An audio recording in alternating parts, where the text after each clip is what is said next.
በዚች ሀገር ወንድ ልጅ ሆኖ መፈጠር መታደል ነው። ሴት ወንድ ልጅን የራሷ ለማድረግ የማትፈነቅለው ድንጋይ የለም። ምን አለፋዎት ሽማግሌ ተልኮ ጥሎሽ ተጥሎ አማርጦ የማግባት ስልጣኑ በወንዶች እጅ ወድቋል።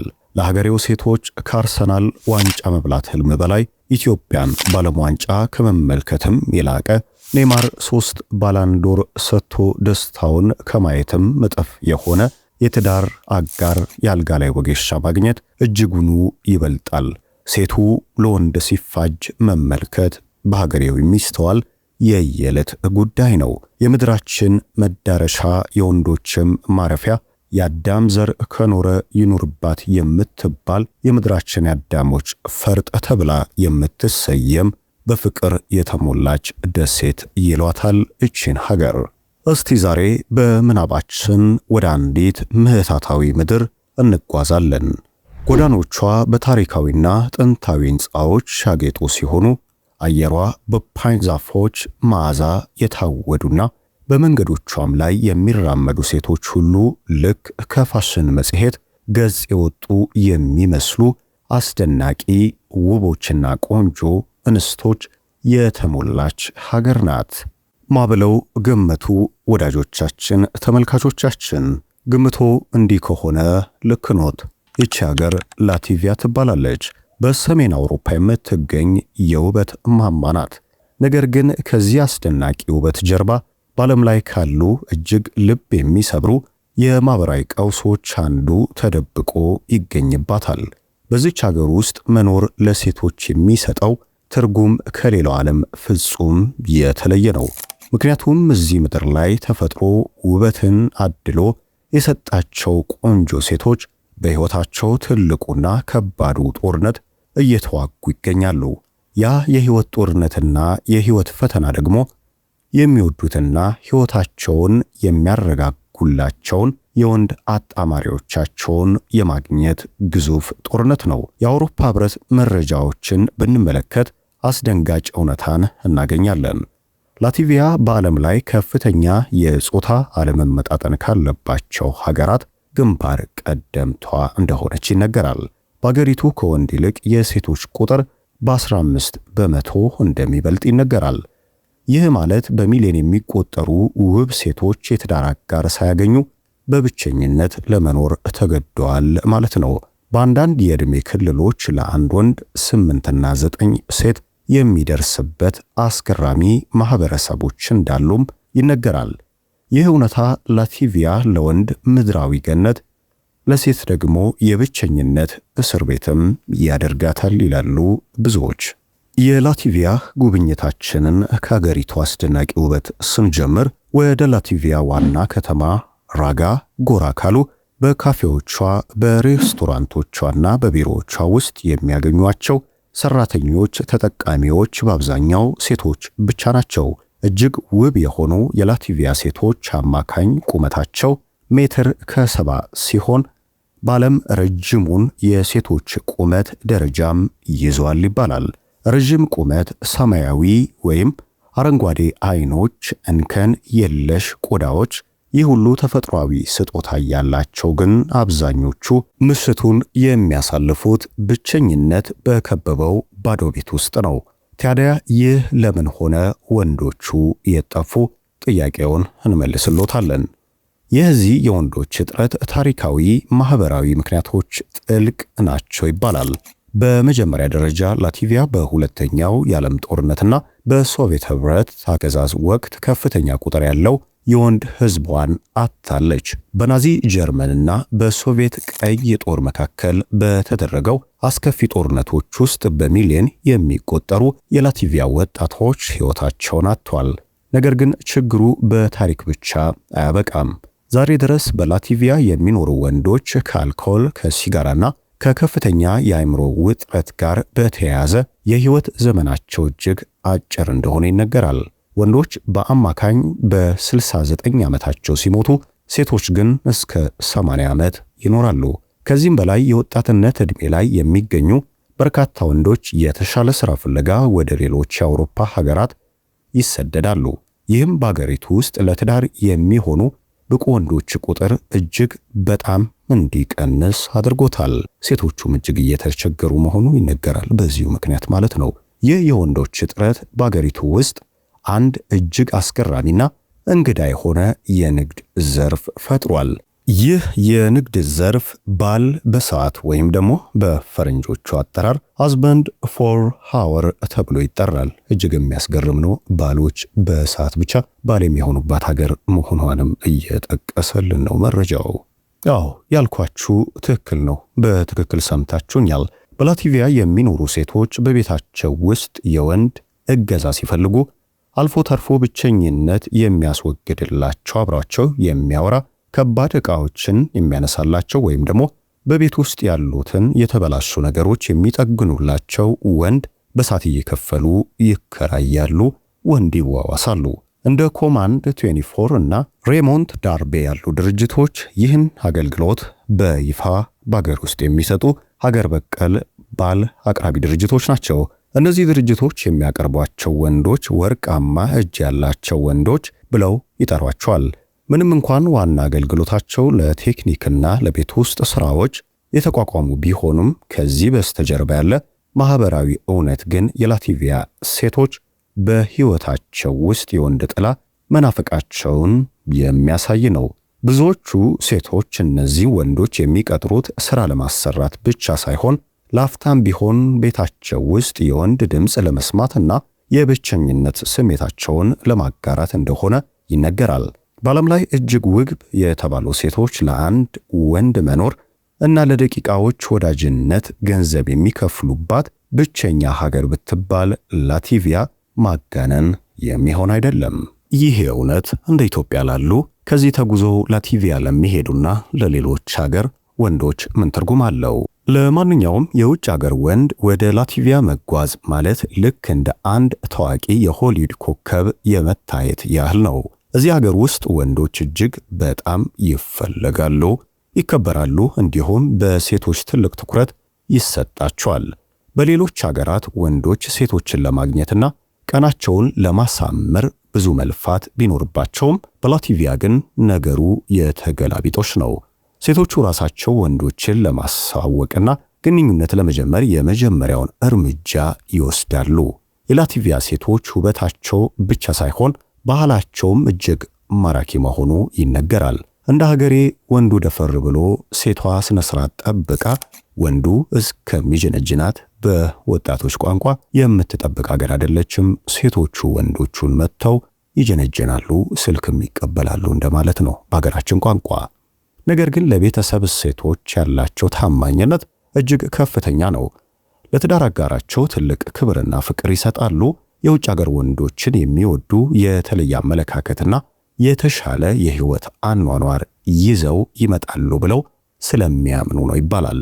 ስለዚህ አንተ ታማኝ፣ አሳቢና አክባሪ ወንድ ከሆንክ በላቲቪያ ውስጥ ህይወትህን ሙሉ በፍቅር የሚያኖር የትዳር አጋር ማግኘት ላንተ በጣም እጅግም በጣም ቀላል ነው። ላቲቪያ ማህበራዊ ህይወቷ ብቻ ሳይሆን ምድሯም እጅግ አስደናቂ ውበት የተላበሰ ነው።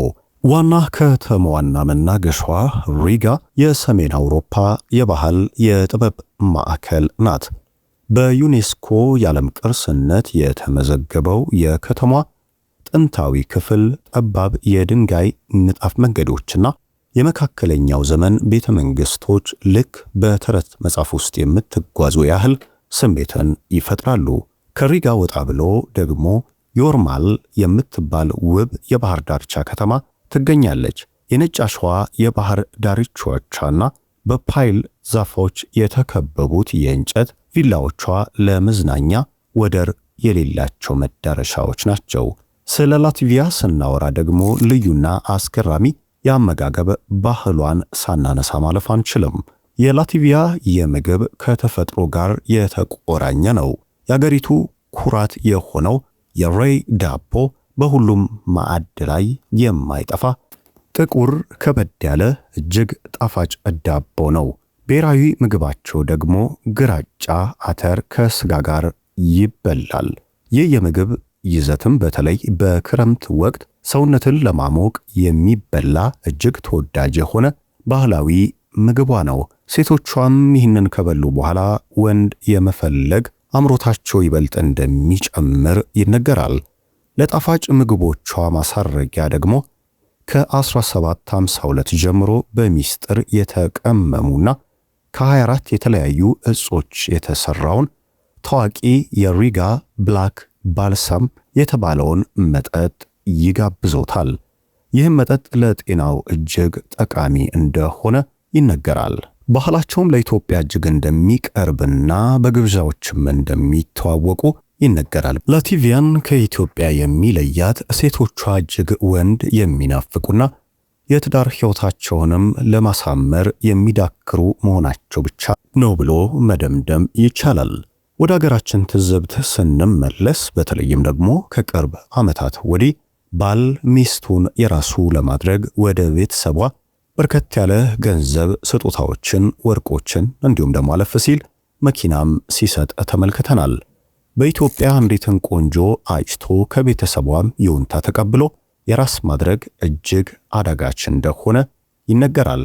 በተለይም ደግሞ እጅጉን እየጨመረ የመጣው የኑሮ ውድነትና እጅግ ውድና ውብ የሆኑ ዕቃዎችን ለመግዛት የሚደረጉ እሽቅድድሞችም የወንዱን ኪስ የሚፈትኑና ሕይወት ዘመኑን ሁሉ አንዲት ቆንጆን የራሱ በማድረግ ቤተሰብ ለመመስረት ትግል ውስጥ እንዲገባ የሚያደርጉ መሆናቸው ይነገራል። በኢትዮጵያ የብዙ ወንዶች ህልምና የመጨረሻ ግብም ቤተሰብ መመስረት፣ ከቆንጆ ሴት ጋር የትዳር ጎጆን መቀለስ መሆኑም ይነገራል። ይህም ሴቶች እጅግ ውድ መሆናቸውና ሴቶችን ለማግባትም የሚከፈለው ዋጋ እጅግ ብዙ መሆኑን የሚያሳይ ነው። ከ300 ሚሊዮን ብር በላይ የወጣበት የጥሎሽ ስነ ስርዓት፣ በ500 ሚሊዮን ብር የሚደገስ የሰርግ ሽርጉድና ለቀለበት ብቻ የሚወጡ በሚሊዮን ዶላሮች የሚገመቱ ገንዘቦች በአገር ቤት ያለውን ሴት ከወንድ የፍቅር ሂደት የሚያሳምረውን የሰርግ መንገድ እጅግ ውስብስብ እንዳደረጉት ይነገራል። ለዚህ ሁሉ መፍትሄው ወደ ላቲቪያ መጓዝ መሆኑን ሹክ ልንላችሁ እንወዳለን። በላቲቪያ አሁን የዘረዘርናቸውን ሁሉ የሚከውኑት ሴቶቹ ናቸው። በተለይም ደግሞ ከአፍሪካ እንደ ኢትዮጵያ ካሉ ቆንጆች ከሞሉባቸው ሀገሮች የሚሄዱ ወንዶች ደግሞ እጅግ ተቀባይነት እንዳላቸውና በላቲቪያ ቆነጃጅት ዘንድም ተወዳጅና ተመራጭ እንደሆኑ በተደጋጋሚ ይገለጻል። የላቲቪያ ሴቶች እንግዳ ተቀባይ እንደሆኑና ሀገራቸውን የረገጠ የሌላ ሀገር ዜጋም በሰዓታት ውስጥ ባላቸው ለማድረግ መንገድ እንደሚጀምሩም ይጠቀሳል። በአገሬው የሚኖሩ ወንዶች ለትዳር ፍላጎት የሌላቸው ከላቲቪያም በበለጠ ሌሎች የአውሮፓ ሀገራትን ለኑሮ ተመራጭ እንደሚያደርጉና ወንዶቹ ከዚህ ቀደም የነበሩ የጦርነት ታሪኮችም በአይምሮአቸው ላይ ጥሎት ያለፈው ጠባሳ እጅግ ከፍተኛ መሆኑን ተከትሎ ለትዳር የላቲቪያንም ሴቶች ዘወር ብሎ ውበታቸውን ለመመልከትና ነገን ተስፋ በማድረግም የትዳር ጎጆን በመቀለስ ከላቲቪያ ቆነጃጅት የሚያማምሩ ልጆችን ለመውለድ እምብዛም ፍላጎት እንደሌላቸው ይገለጻል። ይህንን ተከትሎ ጥቂት ቀሩ የተባሉ የላቲቪያ ተወላጅ ወንዶችም በላቲቪያውያን ሴቶች ላይ ምንም እምነት እንደሌላቸውና የትዳር ጥያቄዎቻቸውንም ውድቅ እንደሚያደርጉ ሳይታለም የተፈታ ነው። ጥቂት የሚባሉ ወንዶችም የተያዙ ትዳር ያላቸው፣ ከዚህ ባሻገር ደግሞ በግዙፍ ድርጅቶች ላይ ኃላፊነት የሚሰሩ መሆናቸውን ተከትሎ የላቲቪያ ሴቶች የትዳር ጉዟቸው እጅግ ግራ የሚያጋባና ሕይወት ዘመናቸውን ሁሉ የሚጨነቁበት ነው። ወደ ቤቶቻቸው ሲመለሱም ከወላጆቻቸው የሚነሱ ጥያቄ ባል አገኛቸው የሚል ነው። ሴቶቹም ሕይወት ዘመናቸውን ሁሉ ፍለጋቸው የነሱ የሆነውን አግብቷቸው አብሯቸው የሚኖር ባልን መፈለግ ነው። የቀን ቅኝታቸውም በዚህ ድባብ ውስጥ የተሞላ ሲሆን ወንድ ልጅ ካገኙ ሄዶ መተዋወቅ፣ ከዛ ሰው ጋር የፍቅር ሕይወት ወዲያው የመጀመር ፍላጎታቸውም እጅግ ትልቅ እንደሆነ ይነገራል። ወደዚች ሀገርም ይህንን ሚስጥር የሰሙና ይህንን እውነታ የተገነዘቡ በተደጋጋሚ መዳረሻቸው ላቲቪያ መሆኗን ይገልጻሉ። ይህ የሀገሬው ባህልና እሴትም ከበርካታ ሀገሮች እጅግ የተለየና ከአውሮፓ ሀገሮችም ላቲቪያን እጅግ ተወዳጅና ተመራጭ የሚያደርጋት በወቅቱ በዓለማችን ካርታ ላይ ከሰፈሩ ሀገራቶች ውስጥም ለወንድ ልጅ ገነት እጅግ ምቹ ወንድ ልጅ ሥራ ሳይሰራ ተንደላቆ የሚኖርባትና ጠቀም ያለ ገንዘብና ሀብትም ማካበት የሚችልባት ሀገር መሆኗም ይነገራል። ከዚህ ባለፈ ከዚህ ቀደም በመረጃ የጠቀስንላችሁ በሰዓት የወንድ ልጅ ክራይም እጅግ አስገራሚ ሀገር የሚያደርጋት ነው። በላቲቪያ ለደቂቃዎች ብቻ በርካታ የላቲቪያ ገንዘብ በማውጣት ወንዶች ወደ ቤታቸው እንዲገቡ አብሯቸው ሻይ እንዲጠጡና ጊዜ እንዲያሳልፉ ብቻ ሴቶች ገንዘባቸውን እንደሚያወጡ ይነገራል። ዋና ዓላማው በቤቶቻቸው ከበድ ያለ ሥራን እንዳይሰሩና ወንዶቹም ሥራቸውን እንዲያቀልሉላቸው ተደርጎ ቢጠቀስም እውነታው ግን ይሄ እንዳልሆነና የጎደላቸውን ለመሙላት ሴቶቹ ያመጡት ትልቅ ዘዴ ስለመሆኑም በስፋት ይነገራል።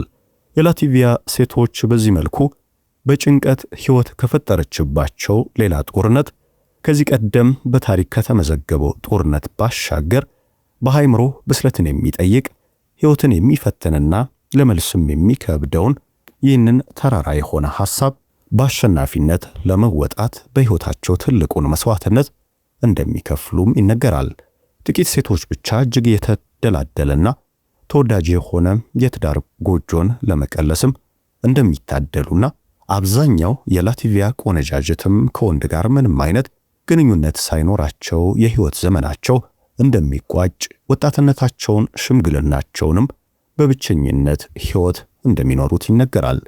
ይህ ለሀገራችን ትልቅ ዕድል ነው። በሀገራችን የሚገኙ ወንዶችም ይህንን ሲሰሙ ጉዟቸው ሁሉ ወደ ላቲቪያ እንደሚሆን አንጠራጠርም።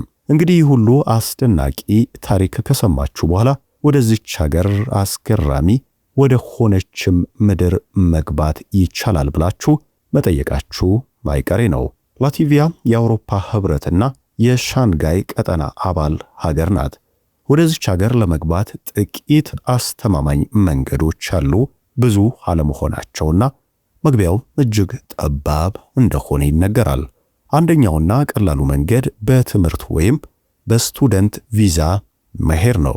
በላቲቪያ የሚገኙ ዩኒቨርሲቲዎች እንዲሁም ደግሞ የሕክምና መስጫ ተቋማቶች፣ ኢንጂነሪንግ እንዲሁም ደግሞ ቢዝነስ ያሉ የትምህርት አይነቶች በእንግሊዝኛ ቋንቋ ጥራት ባለው መልኩ የሚሰጡ ሲሆኑ የትምህርት ክፍያቸውም ከሌሎች የአውሮፓ ሀገራት አንጻር እጅግ በጣም ዝቅተኛ ነው ይባላል። ተማሪዎችም በሳምንት 20 ሰዓት የመስራት መብት እንዳላቸውና ሕይወትን ለማቅለልም እየሰሩ መማር የሚቻልባት የአውሮፓ ምርጥ ከተማ መሆኗ ይነገራል። ሁለተኛው መንገድ በስራ ቪዛ መሄድ ነው። በተለይም ደግሞ በቴክኖሎጂ በኮንስትራክሽንና በጭነት መኪና አሽከርካሪ ዘርፎች ላይ ከፍተኛ የሰራተኛ እጥረት ስላለ የውጭ ሀገር ሰራተኞች በብዛት ይቀጥራሉ።